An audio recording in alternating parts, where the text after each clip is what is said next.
Bourbon Barkeep. Curtis. Noah, great to be here, man. As always. We have the round I've been most looking forward to. We've had some big time conferences, if you will. One could say we have some action. Yeah, love it.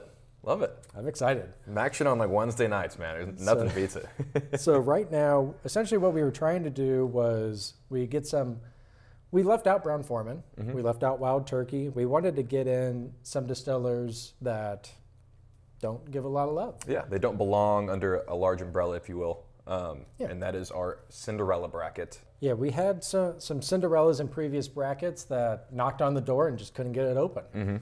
We're not doing bang for the buck, at least for these rounds, conferences, brackets, whatever we're calling them. Yeah, quadrants. The quadrants. Yeah. Because there's four. Four of them. 4x4. There we are. So I don't even remember where I was going with it. No, that's all right. Without further ado. Hey. Before we do get started, sorry. Oh, please. Congratulations to this guy, Curtis. Just had his third child. It's the bags. Third daughter. Everybody knows because the bags. So yeah, if he looks tired, he is tired. But just wanted to make sure I fit in a big congrats to you, number 3. Yeah, if I was less tired, we would have a really nice pour after this, and I won't be able to taste it. Yeah, that's okay. So maybe I don't want to repeat our Christmas episode to where I just don't taste really expensive whiskey. You need to stop having kids, so we're able to kind of do those things again. That'll happen. Anyways, we'll just work my right, not your left this time. My right. You're right. Yeah, your left. We all have preferences. Sure. You know. That's fair. So we're gonna go with Holladay. We've done Holladay in the past. Yeah. I don't want to tell them to go reference it for how early on that episode was. It was our first ever Bourbon Barkeep episode, rough around the edges. We've come a long way since then. Still a long way to go. Still in an Israeli basement. Yeah. Jail. Basement? We're standing up now. We are standing. Yeah. Self-confidence is starting to build a little bit. Proud chest. So it's there. That's where the history is. But ultimately, for the people that will not go click on it, probably good for you.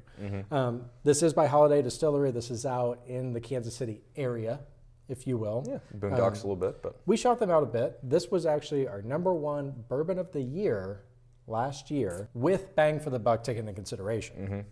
So these guys are running probably $50-$60. Yeah. Shout out Costco, 43. So easy. One day we're gonna get sponsored. So easy. Damn it. So these guys are bottled in bond, even though it is 6 years, so it's the minimum 4 that they were looking for. We got the 100 proof, mash bill undisclosed, and to keep with the NCAA, not tournament, NIT, I guess, the Master Distillers from K-State, Kyle Marklane, something like that. Yeah, good for Kyle.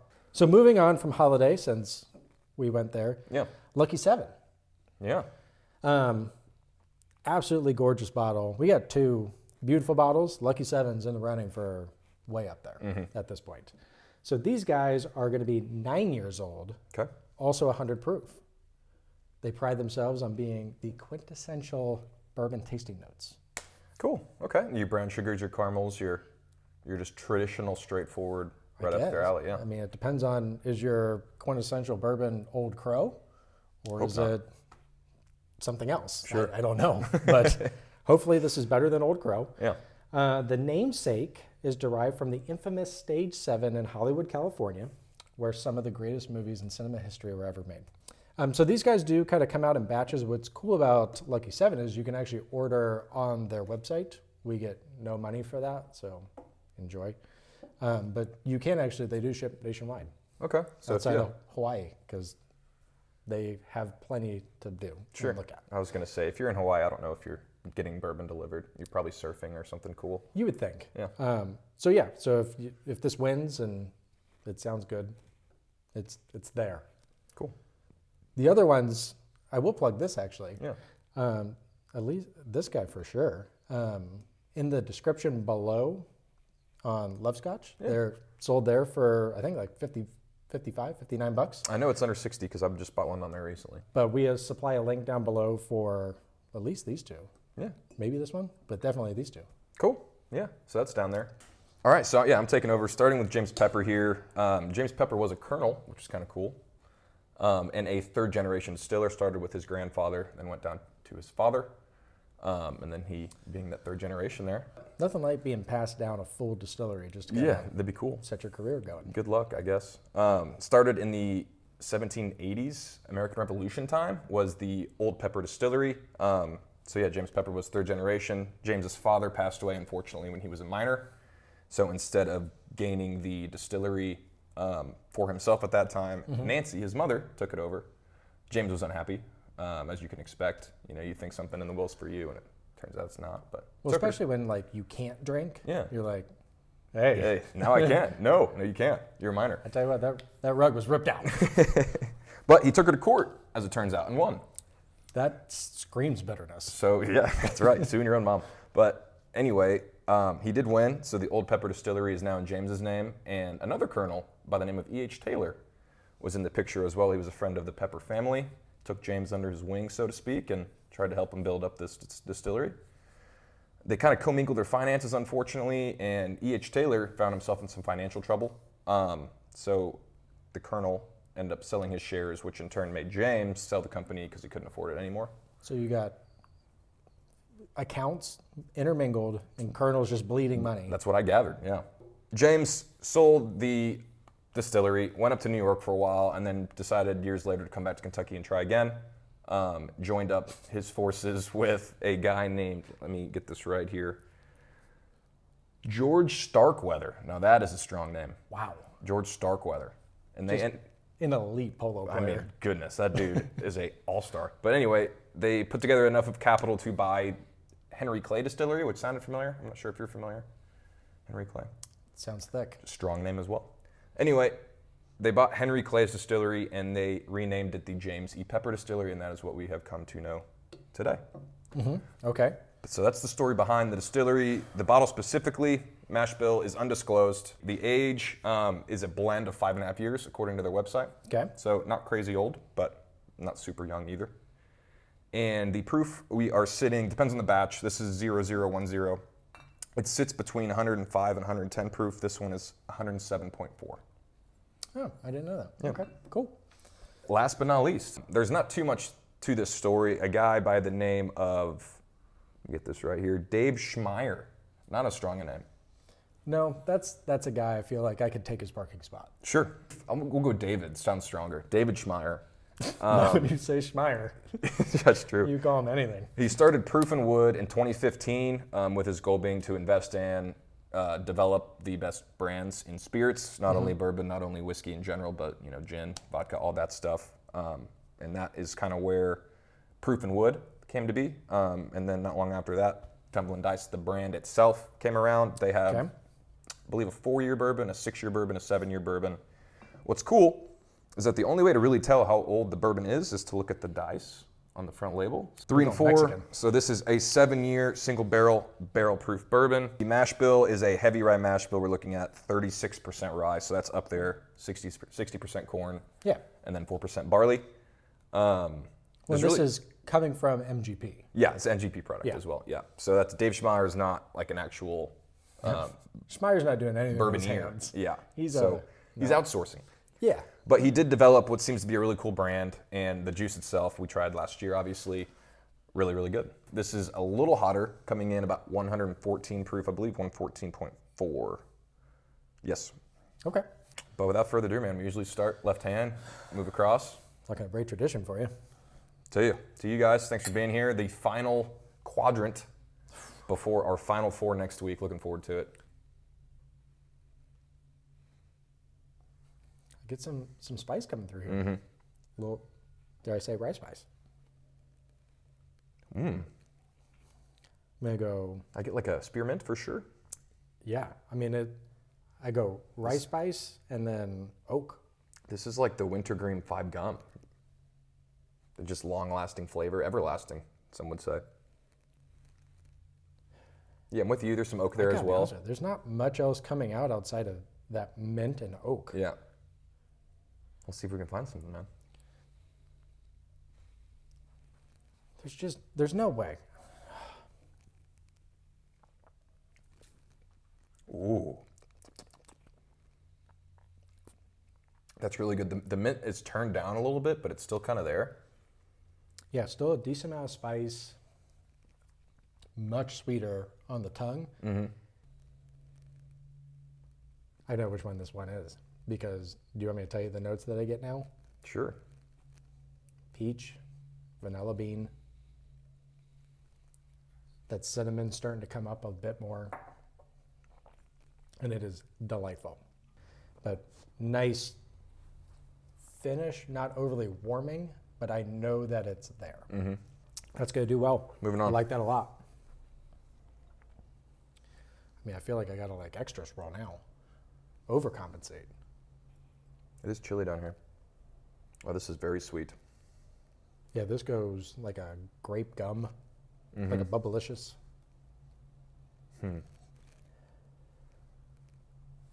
Some vanilla in there. Yeah, this is, remember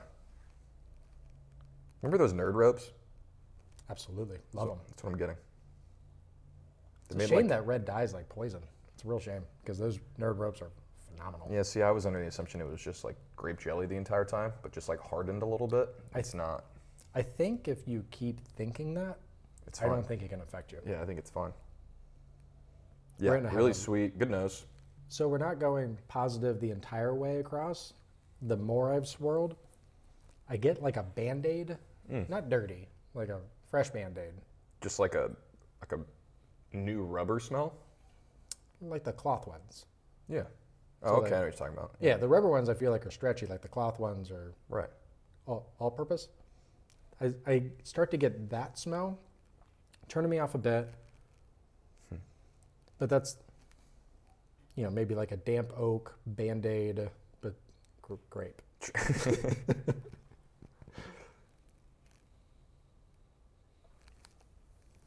Wow. Much different on the tongue. Much longer finish too than the first one. I'm trying to pick out that first note.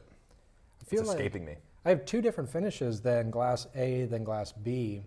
Like this one lingers on the tongue, get that little tongue zing. I love that, where it, a little cinnamon spice, Right. if you will. But I don't feel it here, where the first one I felt a little more here than lasted on the tongue. Yeah, I would say the nose is not as bad as what a Band-Aid sounds like in your mind. Yeah. Like it does kind It's of like go a flavored Band-Aid. like a wetter oak. Maybe it's meant to be tasted. And they make those. That's what I mean. And they're great.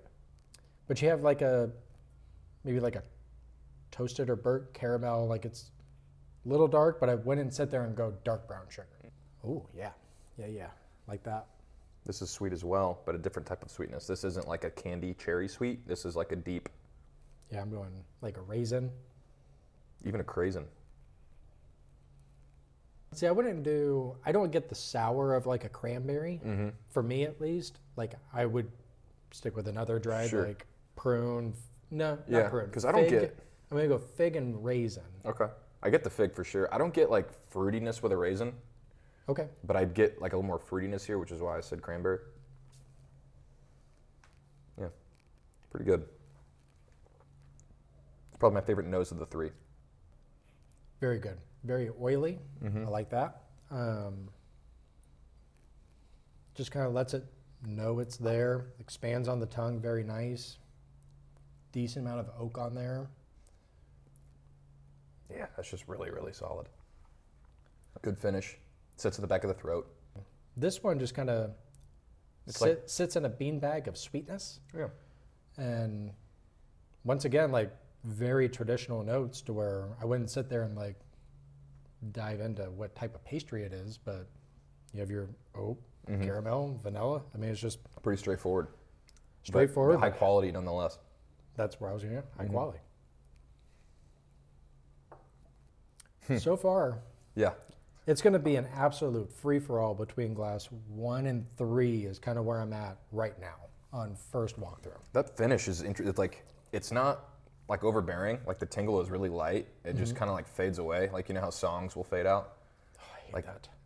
I mean, that guitar's going, you're like, I You enjoy, have 30 more seconds in I this. enjoy when bands like write the end of a song, because when you fade out, you're not writing anything. You're just continuing the same 4 bars. yeah. Like, give me, like, write something cool to finish the song. All right, moving on. 4? 4. Ooh. Why do I get grape again? I was going to say, this is kind of similar. Are you saying it's similar to number 2? Is that what we were talking about with grape? Mm-hmm. Grape is... Nope. Yeah, do that again. Very similar noses. Glass 2 lost a touch of the grape after smelling this one now. Yeah, it's really grapey. Wow. Thank God for that G in there. Yeah. Yeah. All right. I'm sticking with the grape. The sweetness is at an 11 compared to these, to where like I'm starting to get like a cotton candy. I wouldn't put a color out there because I'm not confident that they're actually different flavors. Yeah. There's a lot of like, you know, like when you drink something that just has a ton of added sugar to it, it's almost like a grape juice that's like made more unhealthy for you.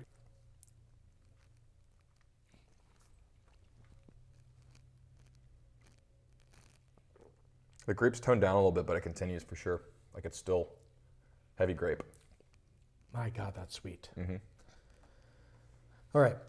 So for the people that are out there that like a sweeter whiskey, this is a 12. I do not like 12s, but it is a very high quality pour. At this point, I think I need to figure out if I have diabetes, because glass 4, I would say glass 1 was sweet. It's not now. No, it's not. But as we said before, we go through once, give our notes, kind of discuss what we like, dislike, and then number 2, we kind of dive a little deeper and then do our scoring as well. So we sit here, outright into a book and figure out our averages. We just average our 2 together, 0 to 100, and made the best man win. So This is going to be hard. it is. But we'll This do that may now. be the closest bracket that we've had. Probably. But let's do that now. Ready?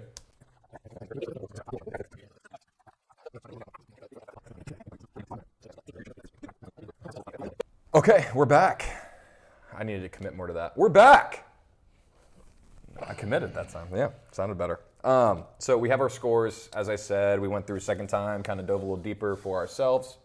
Got our scores, 0 to 100, averaging them together. Okay. No frills. I can do that in my head. Pretty cool. But anyway, without further ado, man, But no bang for the buck. no bang for the buck involved at all. We don't know the prices, obviously, because we don't know which bottles we tried. Right. So it's just pure how much we enjoyed them. Like I said, without further ado, man, we'll start with 4th place and work our way up. 4th place with a still very good score, 70.5. That's the good stuff. I mean, yeah, that's number 3. Would you like to reveal? That's a 7.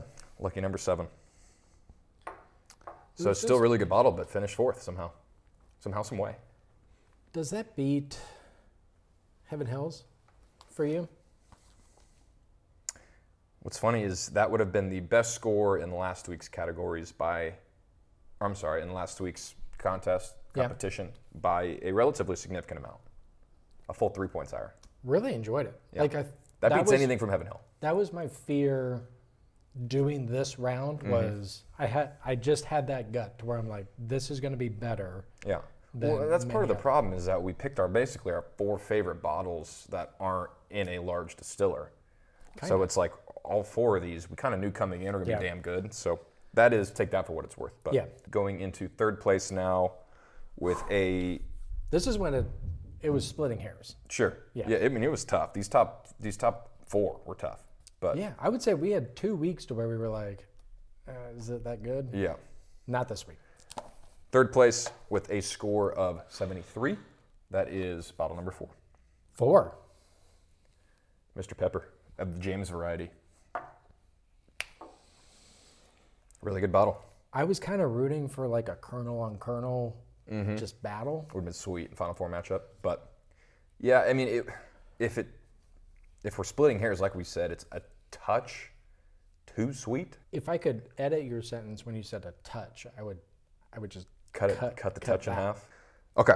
So since we have 4th and 3rd unveiled, we're going to go ahead and just go 1st place. Well, I got to plug one more time. Okay. We have Bourbonbarkeep 1 and 2 here. From last year? Yeah. So we stay consistent out here. We don't grow, But Or mature. That's right. We'll just unveil first place now, because Let's do if we it. unveil second, we'd know. With a Nervous. high score for the entire tournament of 76, so smack dab into the good stuff. And it is. We have pour number 1. This is the champion of this one. Yeah, Tumblin dice. Man. Freaking Holladay. So we've changed our tune. We have. Yeah, Holladay was 2 points back with a score of 74. So same tier, same realm. What gave Holladay the edge, if I remember right, in our rankings was bang for the buck. Because at least out here, It's about 10 bucks cheaper. 45. It may have gotten that nudge. Mm-hmm. This is what, when we were talking in the sped up, very sped up, hopefully, version, if you want just wheelhouse, damn good bourbon, it's Holladay. Yeah. We try and drink so much bourbon. Rephrase. Yeah. On the channel, we sample. There we go. We drink so much bourbon to where it's like, this is the wheelhouse bourbon. Mm-hmm. Sometimes you want to change it up to where you're like, Give me a little something different. The wintergreen, Yeah. the you said peach, and I kind of got to the point where in the second taste, Yeah. like it opened, and I kind of agreed with you on the peach cobbler. it was peach cobbler top of vanilla ice cream. That's what it is. So having that kind of difference, break it up, probably hindered Holladay. Yep. The last of our final 4 entries, Tumblin dice. Congratulations to it. Would you like to grab as well? Yeah, I don't know. That machine shake. I feel like it. That's true. It hurts. Well, I mean, it's not carbonated. That's true. It's fine. I'm excited for it. It's gonna be fun next week. We have our 4 from So- our 4 different quadrants. We got Tumblin Dice. Yeah. We got Knob Creek 12. Yeah. That's going to be out. That's These- Yukon. Those are 2 favorite bottles in my wheelhouse right now. Sure. We got Widow Jane And then we have Colonel. and Colonel. Yeah. That's right, because I wanted the 2 Colonels. Yeah, that would have been fun.